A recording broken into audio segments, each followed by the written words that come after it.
Hello guys, के छ हाल खबर? कस्तो माया बोल्दै आएन यार। ए म आएँ ब्याक। तर किन ब्याक मलाई थाहा छैन होइन। तर मेरो के भयो यताउति भयो भने चाहिँ म एउटा पछि एउटा भिडियो बनाउला। जस म आएँ, म अहिले नेपालमा छु। यसरी गेमहरू खेल्दैछु। यही कोठामा हो। अल्लाडे जसरी लाबारिस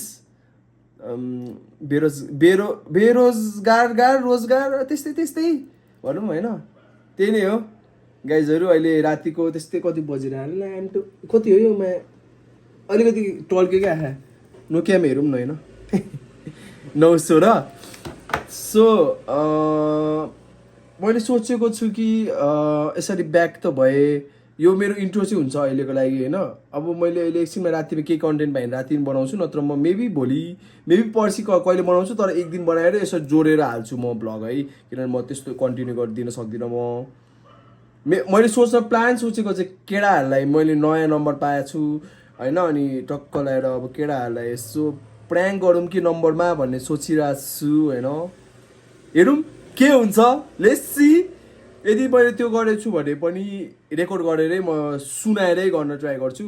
मलाई अब यो नोकिया किन्ने तर म्याच चलाउने अलिकति त्यस्तै हो क्या। अब आवाज कसरी होइन, यसो सुनाउनु पऱ्यो नि त तिमीलाई। यस्तो गरेर सुनाउनु त पऱ्यो होइन। के रियाक्सन आउँछ बिच केटाहरूको होइन, त्यही नै हो। तर अब कहिलेकाहीँ मात्रै हाल्छु भिडियो। हात दुख्ने रहेछ हौ आजकल त, कसो लास हात दुख्यो। ल त्यही हो यार, अहिलेको लागि चाहिँ त्यस्तै हो। ल हेलो, तपाईँ दाजु? हेलो, तपाईँले रामबहादुरलाई चिन्नुहुन्छ? तिमी भयो नि, आऊ नि त। ल मलाई स्क्याम गर्दै के आयो केटीले। कसले काट्छ त अनुमति? यो त छ्या मजा आएन भने।